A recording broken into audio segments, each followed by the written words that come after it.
Hello chess fans, this is Chess Teacher Tui, and this next series of videos is on Game 2 of Bobby Fischer's My 60 Memorable Games. The second game is Bobby Fischer versus Bent Larsen from the 1958 Interzonal Tournament in Potorož, which is a coastal town in modern-day Slovenia.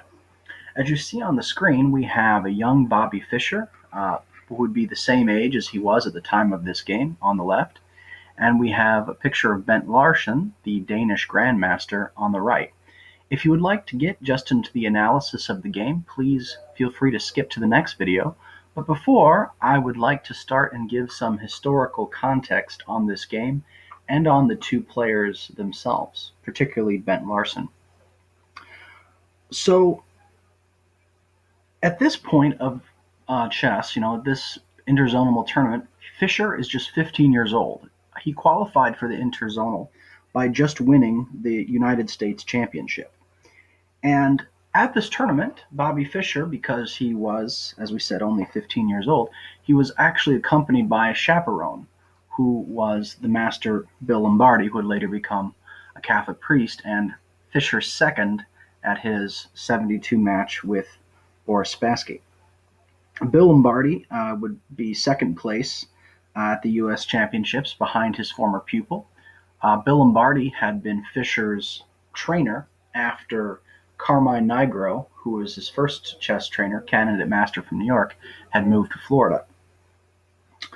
And so Fischer, at age 15, gets to go to the interzonal, and at the interzonal, the top 6 finishers would go on to the candidates tournament in 1959. That candidates tournament would be held in Bled as well as in Zagreb and Belgrade.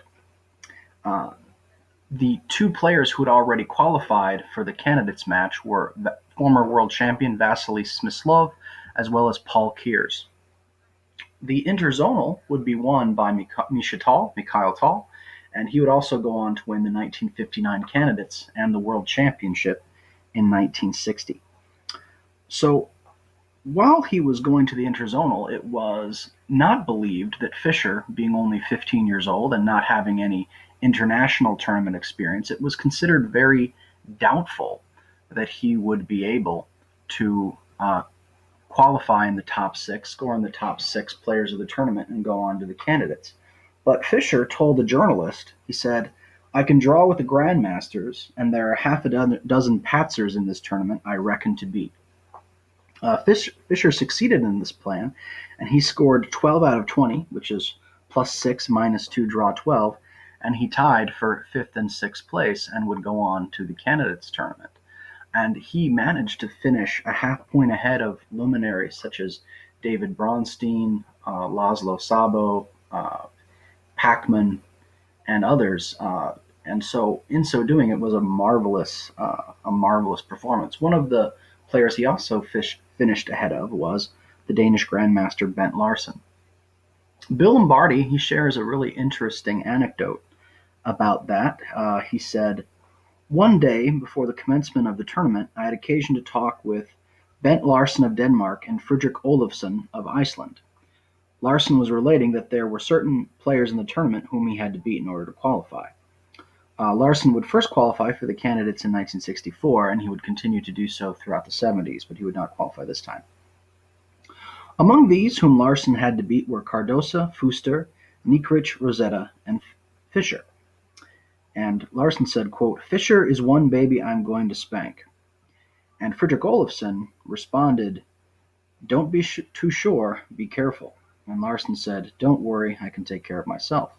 But then came the big day, and I suppose that nobody had guessed what happened. The baby spanked Larsen in 25 moves, naturally, and careful Olofsson spanked them both." That's a quote from Bill Lombardi. So for a number of years throughout the 1960s, Bent Larsen would be the strongest non-Soviet player outside of Bobby Fischer, though this would not be into the late 60s and early 70s. In 1970, when the famous Russia versus the rest of the world match happened, it would be Bent Larsen, not Bobby Fischer, who played on board 1, in spite of Fischer having a higher ELO rating. Larsen was given the honor of first board because in the late 60s he won 5 consecutive major tournaments from 1967 to 1968. He was first at Havana in 1967. He was first at Winnipeg 1967. He was first at the Sousse Interzonal in 1967. Fischer had withdrawn after the beginning of that tournament, which is one of the reasons why Larsen was so dominant in that tournament, and Fischer had gone on hiatus after that tournament for several years. He won Palma del Mallorca in 1967, and he capped off the 5 consecutive super tournaments by winning in Monte Carlo in 1968. To win 5 consecutive super tournaments like that was a record in modern chess. Fischer, who was frustrated with chess politics, had been away from chess for a period of 18 months since the Interzonal in 1967. So Fischer allowing Larsen to play board one was a rare, gracious, and very surprising concession. I think this is a testament to Fischer's belief in Western meritocracy. In that Russia versus the rest of the world match, Larsen would win on board one. It was a match of 10 boards, 4 games per board, and Larsen would draw the Soviet world champion Boris Spassky 1.5 to 1.5, and the Soviets, who were afraid of the world champion getting embarrassed and losing the match to the Westerner, they pulled him for round 4, and then Larsen would then defeat Leonid Stein in round 4. Fischer, meanwhile, dominated on board 2. He won 2 games and drew 2 games against the former world champion, the Soviet Tigran Petrosian, and this would be the beginning of a triumphant march in the early 70s toward the world championship. In that historic Russia versus the rest of the world match, the Western players actually won on all 4 of the top boards, and that very much symbolically broke Soviet chess dominance, even though the Soviets dominated on the lower boards and still won by a full point. But part of that is the luxury of being able to play Misha Tal and Paul Kears on boards 9 and 10, if you can believe that. Larsen and Fischer, both at or near the peak of their powers, would meet in the candidate semifinal in 1971, where Fischer would have what many consider the most dominant match performance of all time.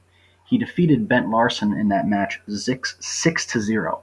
Larsen was considered the world number 3 at the time, behind only Fischer and Boris Spassky, and Fischer beat him 6-0. Larsen would blame the match disaster on the climate. Fischer and Larsen would play something like 12 classical games in their career. This would be the first. And of those 12 classical games, Fischer would win 9, he would lose 2, and would only draw 1. So these are 2 heavy fighting players. So I just wanted to give you that historical context before we get into the game. This is Bobby Fischer's My 60 Memorable Games, and this is from the Portoroche Interzonal in 1958.